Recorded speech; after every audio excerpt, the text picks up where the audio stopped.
ये बात उस टाइम की है जब कोविड की पहली वेव कम हो रही थी। लगभग सारे हॉस्टल खुलने शुरू हो गए थे। मुझे मिक्स्ड फीलिंग थी क्योंकि लंबे टाइम के बाद ऑफलाइन क्लास शुरू हो रही थी और मैं बहुत ज़्यादा एक्साइटेड था। और वहीं पर पहली बार घर से दूर जाने को लेकर मैं थोड़ा सा टेंशन में भी था। मैं अपने पेरेंट्स के साथ कॉलेज के आसपास के एरिया में बहुत सारे मैंने पीजीज देखे, लेकिन हमें कोई भी पीजी पसंद नहीं आया और फाइनली मैंने हॉस्टल में ही रुकना सही समझा। हॉस्टल में जो मुझे रूम मिला था, मेरा रूम सेकंड फ्लोर पर था और बहुत ही ज़्यादा कोने में था, एकदम आखिरी रूम था। और एक्चुअली में मुझे ऐसा ही रूम चाहिए था ताकि मैं आराम से पढ़ सकूं, मुझे कोई डिस्टर्ब वगैरह ना करे। लेकिन मुझे नहीं पता था कि मेरा ये डिसीज़न मुझे इतना ज़्यादा हॉन्ट कर देगा कि मैं अपनी लाइफ में कभी भी अकेला कहीं नहीं रुकूंगा। मेरा पहला दिन तो बहुत ही नॉर्मल सा निकला। सारे सामान शिफ्ट किए, रूम वूम ठीक किया और सारी चीज़ें अपनी अपनी जगह पर मैंने रखी। तो करीब रात के 1 बज रहे थे और मैं सोने की कोशिश कर रहा था क्योंकि दिन भर मैं बहुत ज़्यादा थक गया था। तो मुझे नींद भी आ रही थी लेकिन मैं सो नहीं पा रहा था। और मुझे अच्छे से नींद आए, मुझे कोई डिस्टर्ब ना करे, इसीलिए मैंने अपना फ़ोन साइलेंट रखा था और लैपटॉप को स्लीप मोड पे रख के टेबल पर मैंने चार्ज करने के लिए छोड़ दिया था। जैसा कि मैंने बताया कि रात के लगभग 1 बज रहे थे और पूरा रूम बहुत ही ज़्यादा शांत और पिन ड्रॉप साइलेंट था। मैं सोने की कोशिश कर रहा था और जैसे ही मैं सोने वाला था कि तभी मुझे अचानक से हमारे फिज़िक्स टीचर की आवाज़ आई। मुझे लगा कि शायद मैंने ही गलती से लेक्चर वीडियो चालू कर दिया हो और मैं थका हूँगा तो सोने चला गया हूँगा। तो मैंने लैपटॉप बंद किया इस बार और वापस गहरी नींद में सो गया। सुबह मैं 5:30 बजे उठा क्योंकि हमारे हॉस्टल में ये एक्सरसाइज का टाइम था। जैसे ही मैं कमरे से बाहर आया, मेरी मुलाकात हमारे फ्लोर वार्डन से हुई। उन्होंने बड़े प्यार से कहा कि बेटा तुम पूरी रात पढ़ रहे थे और अगर पढ़ भी रहे थे तो हेडफोन लगा लेते।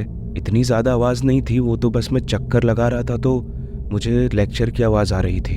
अगली बार इस बात का ध्यान रखना। और वो मुस्कुराते हुए वहाँ से चले गए। मैंने सोचा कि हैं, मैंने तो उस रात पढ़ाई की नहीं। फिर मुझे लगा कि हाँ, शायद उन्हें गलत फहमी हुई होगी, बाजू के कमरे से आवाज़ आ रही होगी, इसलिए मैंने उनकी बात को नज़रअंदाज कर दिया। और फिर अगले दिन जब मैं 5:30 बजे उसी टाइम पर बाहर निकला तो वार्डन फिर से खड़ा था और इस बार वो प्यार से नहीं, गुस्से से बोला कि अगर तुम नहीं मानोगे तो मैं तुम्हारा लैपटॉप सीज कर लूँगा। मुझे लगा कि आप क्या बोल रहे हो। मैंने उनसे पूछा कि आप क्या बोल रहे हो। तो उन्होंने बोला कि मैंने तुमसे कल बोला था कि हेडफोन लगा कर पढ़ाई करो, रात को डिस्टर्ब होता है औरों को। मैंने उनसे कहा कि मैंने पढ़ाई की नहीं, मैं तो जल्दी सो गया था। तो उनको लगा कि मैं झूठ बोल रहा हूँ और फिर उन्होंने बहुत ही स्ट्रिक्टली वार्न दिया मुझे कि अगर तुम नहीं माने तो मैं तुम्हारा लैपटॉप और फ़ोन दोनों सीज कर लूँगा और तुम्हें हॉस्टल से बाहर निकलवा दूँगा। और फिर वो वार्डन मुझे घूरता हुआ वहाँ से निकल गया। इन सब बहसों में मैं बहुत लेट हो चुका था एक्सरसाइज के लिए और मैं जैसे ही एक्सरसाइज के लिए बाहर निकला तो मैंने देखा कि एक लड़का मेरी तरफ आ रहा है जो सेकेंड ईयर का ड्रॉपर था, जो 3.5 साल से वहाँ पढ़ रहा था। वो मेरे पास आता है। मैं उससे पहली बार मिला था लेकिन मैंने उसे ग्रुप एक्सरसाइज के दौरान देखा था। हम दोनों थोड़ी देर बात करते रहे और फिर अचानक से वो कहता है कि भाई तुम तो बहुत बहादुर हो, तुम्हें डर नहीं लगता। मैंने कहा कि क्या मतलब। उसने कहा कि क्या तुम्हें नहीं पता कि तुम्हारे कमरे में क्या हुआ है। मैं एकदम चौंक गया। मैंने कहा नहीं, क्यों, क्या हुआ है। उसने बताया कि मेरा कमरा पूरे 2 साल बाद स्टूडेंट्स के लिए खोला गया था और वो पहला स्टूडेंट तुम ही हो। उसने बताया कि इससे पहले ही उसके एक क्लासमेट ने इस कमरे में सुसाइड कर लिया था और जब उसने उसके सुसाइड का रीज़न बताया तो मैं दंग रह गया। उसने बताया कि उस दिन जब हमारे फिज़िक्स के टीचर ने 200 स्टूडेंट्स की पूरी क्लास के सामने उसके क्लासमेट को बहुत बुरा भला कहा था, ह्यूमिलेट किया था और उसी दिन इस कमरे में आकर उसने सुसाइड कर लिया था। अब मुझे समझ में आया कि 2 दिन से वार्डन क्यों मुझसे कंप्लेन कर रहा था, बट मैं इस बारे में कुछ नहीं कर सकता था क्योंकि मैं ये हॉस्टल रूम भी नहीं छोड़ सकता था और इसके अलावा वार्डन भी अग्री नहीं कर रहा था रूम चेंज करने के लिए। ये सब तो नॉर्मल था अभी के लिए। वो लेक्चर किसी किसी दिन चलते, किसी किसी दिन नहीं चलते, लेकिन आने वाली रात ने मुझे इतना हॉन्ट किया। मेरे कमरे में अलमारी थी और उस अलमारी पर अचानक एक रात नॉक होने लगी और जो मेरा बेड था उसके नीचे भी ऐसा लगता था कि कोई क्रॉल कर रहा है, कोई रेंग रहा है मेरे बेड के नीचे से। और फिर उसके थोड़ी देर बाद अचानक से लेक्चर वापस शुरू हो जाता। मैं उस रात बहुत ज़्यादा डर गया। मतलब मैंने चादर ओढ़ी और ऐसे चद्दर के अंदर अपना मुंह ढका और सोने की एक्टिंग करने लगा, बट मुझे नींद नहीं आ रही थी। और अचानक से दरवाजे पर बहुत तेज़ नॉक हुई। मैं बहुत तेज़ चिल्लाया और मेरे चिल्लाने के बाद फिर से दरवाजे के उस पार से आवाज़ आई और वो आवाज़ थी वार्डन की। दरवाज़ा खोला, वार्डन अंदर आया और उसने मुझे बहुत चिल्लाया क्योंकि उसको बहुत तेज़ तेज़ बाहर आवाज़ आ रही थी। मैंने उसको एक्सप्लेन किया कि ये सब आवाज़ें मैं नहीं कर रहा हूँ, अगर आपको दिक्कत है तो मुझे दूसरा रूम दे दो, मेरा रूम चेंज कर दो। लेकिन वार्डन नहीं माना और उसने मुझे फिर से ऑन करके छोड़ दिया। बट इसके बाद मैंने एक सॉल्यूशन ढूंढ लिया। मैं भगवान को बहुत मानता हूँ और प्रेयर फ़ोन में चालू कर कर अपने बिस्तर पर अपने तकिए की साइड में रखकर मैं सो गया। 1-2 दिन तक तो कुछ नहीं हुआ, वो प्रेयर ऐसी चलती रही। लेकिन एक रात अचानक से मेरी नींद खुल गई और मैंने देखा कि मेरे फ़ोन में कोई भी प्रेयर नहीं चल रही, मेरा फ़ोन बंद है। मेरा सर ब्लैंकेट के अंदर था, मेरी आंखें खुली हुई थी। मैं देखना नहीं चाह रहा था कि अब कमरे में क्या होगा, क्योंकि मुझे पता था कि अगर ये प्रेयर नहीं चली तो शायद कुछ ना कुछ हो सकता है। और फिर मुझे लगा कि शायद बैटरी ख़त्म हो गई होगी, इसीलिए प्रेयर बंद हो गई होगी।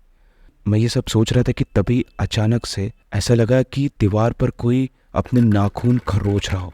और फिर जब मैं ब्लैंकेट से बाहर आया और मैंने देखा कि मेरा फ़ोन मेरे रूम के एज पर है, मतलब मेरा जो दरवाज़ा है उसके कोने में है। और फिर मुझे ध्यान आया कि मैंने तो अपना फ़ोन मेरे तकिए के पास में रखा था, लेकिन वो फ़ोन वहाँ कैसे पहुँच गया। और मैं शॉक हो गया उस टाइम। मैं बहुत ज़्यादा घबरा गया। मैं बहुत तेज़ चिल्लाना चाहता था, लेकिन मानो किसी ने मेरा गला पकड़ रखा हो और मैं कुछ बोल नहीं पा रहा हूँ। मेरा शरीर जैसे कि अकड़ गया हो, मुझे कुछ समझ में नहीं आ रहा था। और फिर मैंने तय किया कि भाड़ में जाए हॉस्टल, भाड़ में जाए पढ़ाई, मुझे नहीं करना, मुझे घर जाना है। और फिर जैसे तैसे रात कटी और अगले दिन मैंने अपने पेरेंट्स को कॉल किया और उन्हें हॉस्टल बुलाया। अदिति का हॉस्टल में ये पहला दिन था। अदिति के रूम पार्टनर का नाम मारिया था। मारिया एक बहुत ही रिच फैमिली से बिलोंग करती थी। वो अपने रूम को बहुत अच्छे से सजा के रखती थी और अपने रूम में बहुत सारी एक्सपेंसिव चीज़ें रखा करती थी। अदिति जब अपने हॉस्टल रूम में आई तो मारिया के साथ उसका ज़्यादा इंट्रोडक्शन नहीं हुआ। अदिति बहुत ही मिडिल क्लास फैमिली से बिलोंग करती थी और ये कॉलेज बहुत ही ज़्यादा एक्सपेंसिव था। अदिति को स्कॉलरशिप के बेसिस पे इस कॉलेज में एडमिशन मिला था। रात के करीब 12 बज रहे थे। अदिति अपने बिस्तर पर बैठी थी और मारिया अपने बिस्तर पर, और वो गाने सुन रही थी। क्योंकि अदिति का आज पहला दिन था तो वो बहुत घबराई हुई थी।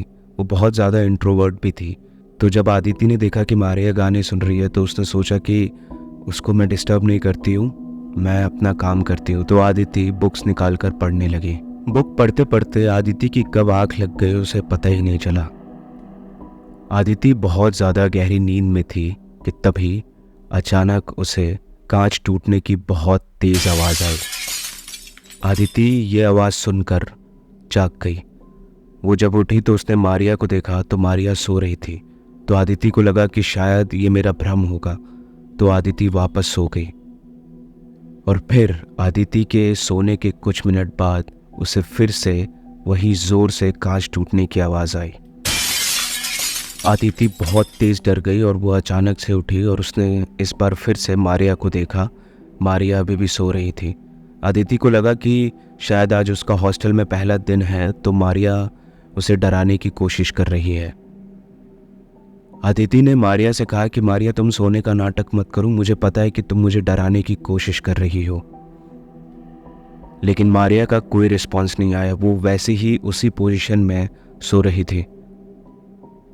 आदिति ने एक बार फिर से मारिया को बोला कि मारिया तुम मुझे डराना बंद करो, क्योंकि आदिति को लगता था कि ये आज उसका पहला दिन है तो उसे डराने की कोशिश की जा रही है, क्योंकि उसके जो स्कूल के फ्रेंड्स हैं जिन्होंने कॉलेज में एडमिशन लिया है दूसरे कॉलेज में, उनके हॉस्टल में भी उनको इसी तरीके से पहले दिन इस टाइप का प्रैंक कर रहे थे उनके साथ। तो आदिति को लगा कि शायद उसके साथ भी ऐसे ही कुछ प्रैंक हो रहा है।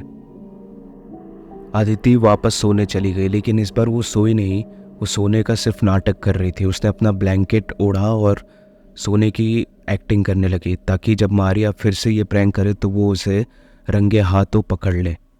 और फिर 10 मिनट बाद फिर से वैसी ही आदिति को आवाज़ सुनाई दी, और इस बार आदिति फट से उठी और उसने मारिया को देखा। मारिया अभी भी अपने बिस्तर पर आराम से सो रही थी। आदिति थोड़ी देर तक अपने बिस्तर पर बैठे रही और फिर उसे एहसास हुआ कि नहीं, ये मारिया नहीं है, ज़रूर कुछ और बात है। आदिति बिस्तर से उठी और अपने रूम में खड़ी हुई और लाइट ऑन करके वो टूटे हुए कांच को ढूंढने लगी, लेकिन आदिति को वो टूटे हुए कांच के एक भी टुकड़े नहीं मिले। आदिति को लगा कि शायद उसके हॉस्टल रूम के बाहर वो कांच के टुकड़े गिरे हों।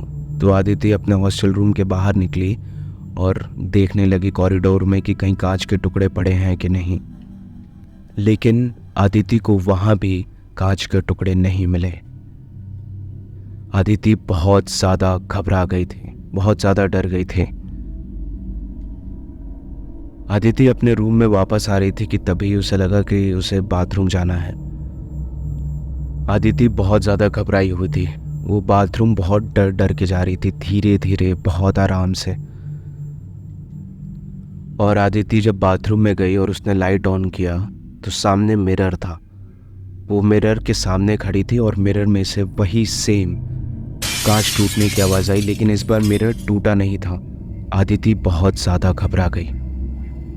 बाथरूम में बहुत सारे मिरर लगे थे और हर मिरर में से वैसे ही कांच के टूटने की आवाज़ आ रही थी। आदिति बहुत ज़्यादा घबरा गई, वो बहुत ज़्यादा डर गई। वो भागते भागते अपने हॉस्टल रूम में आई मारिया को उठाने के लिए, जगाने के लिए, लेकिन जब वो अपने रूम में आई और उसने मारिया को देखा तो मारिया का पूरा फेस खून से लथपथ था। मारिया मर चुकी थी। मारिया का पूरा शरीर खून से लिपटा हुआ था। आदिति बहुत ज़्यादा तेज घबरा गई। वो बहुत ज़ोर ज़ोर से चिल्लाने लगी, लेकिन उसकी आवाज़ कोई नहीं सुन पा रहा था। पूरा कॉरिडोर खाली था, पूरा हॉस्टल खाली था और उसके रूम में मारिया की लाश पड़ी थी। वो हॉस्टल रूम से भागी और कॉरिडोर में भागने लगी कि तभी उसकी नज़र एक आदमी पे गई और उस आदमी के हाथ में चाकू था और वो आदिति की तरफ बढ़ रहा था। आदिति बहुत ज़ोर से चिल्ला रही थी, भाग रही थी, लेकिन उसको लिटरली कोई नहीं सुन पा रहा था। वो आदमी उसका पीछा कर रहा था और आदिति बहुत तेज़ भाग रही थी। जब आदिति कॉरिडोर से नीचे सीढ़ियाँ उतर रही थी कि अचानक से आदिति का पैर फिसला और वो गिर गई। और फिर कुछ टाइम बाद पूरा सीन चेंज हो गया। मारिया और लीना उसे जगा रहे थे। आदिति उठो, क्लास का टाइम हो गया है, केवल 20 मिनट बचा है, उठो जल्दी। आदिति उठी और जब उसे रियलाइज़ हुआ कि ये एक नाइटमेयर था तो उसने कस के मारिया को गले लगाया और रोने लगी। और उसने फिर पूरी रात वाली जो उसने नाइटमेयर देखे थे, जो गंदे सपना देखा, तो मारिया को बताया। मारिया ये सुनकर हंसने लगी और फिर आदिति ने कहा कि हाँ, ये बहुत गंदा नाइटमेयर था, बहुत बुरा सपना था। आदिति उठी और जैसे ही वो बाथरूम की तरफ जा रही थी कि तभी उसकी नज़र उसके हाथों पे, उसके पैरों पे गई। तो उसके हाथ और पैर पे बहुत सारे खरोच के निशान थे, जैसे चाकू से किसी ने मारा हो। आदिति बहुत ज़्यादा डर गई। उसे समझ में आ गया कि ये शायद सपना नहीं था। और उसके बाद आदिति का वो हॉस्टल में पहला और आखिरी दिन था। ये स्टोरी मेरे हॉस्टल की है। हमारा हॉस्टल एक गांव के बाहर था, जंगल से थोड़े से ही दूर पर। हमें रात 9 बजे के बाद कैंपस से बाहर जाने की परमिशन नहीं थी। मेरे कमरे में हम 4 रूममेट्स थे और ऐसे ही हॉस्टल में जितने भी कमरे थे उस कमरे में 4 रूममेट रहते थे। पता नहीं कैसे हर रात लगभग 12 बजे से 2 बजे के बीच जंगल से कुत्ते हमारे कमरे के खिड़की के नीचे इकट्ठे हो जाते और भौंकने लगते। वो हमारी खिड़की की ओर ही घूरते रहते थे और लगातार भौंकते रहते थे। जब भी कुत्ते भौंकते थे तो हम उन पर फेंकने के लिए अपनी खिड़की पर कुछ कंकड़ रखते थे ताकि वो डर के मारे वापस चले जाएं। मैं मेरे हॉस्टल में इकलौता ब्राह्मण फैमिली से था। मैं अपना पवित्र जनेऊ हमेशा पहना रहता था।